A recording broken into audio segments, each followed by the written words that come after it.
Dumaong sa South Harbor sa Maynila ang warship na USS Pinckney para sa 5 araw na goodwill visit. Ang media pinakyat pa sa barko para masilip ang high-tech na kagamitan nito. May ulat on the spot si Claire Delphine. Claire?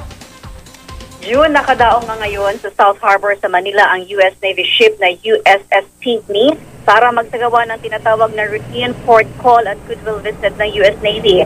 Ayon sa commanding officer na si Frank Ocata, unang pagkakataon ito ng barko na dumaong sa Pilipinas. Isang buwang naglayag ang barko mula San Diego sa California papunta rito.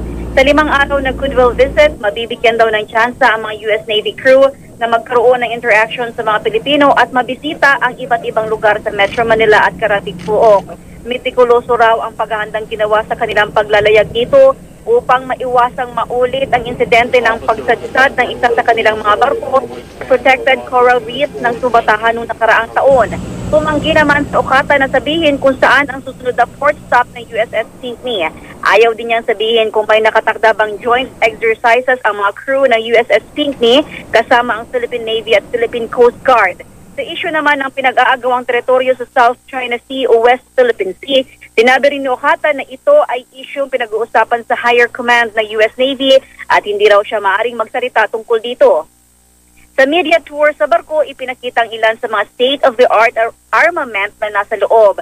Kabilang dito ang MK-32 triple torpedo tube launchers, MK-41 vertical launching systems at ang pinakabagong helicopter ng US Navy na MH-60 Romeo Seahawk. Nakilala rin sa barko ang SEAL-AM na US Navy SEAL na si Geraldine Igualdo na Tubong Benguet. Nasa 100 raw silang Navy SEAL sa barko na may lahing Pilipino. June? Maraming salamat, Claire Delphine.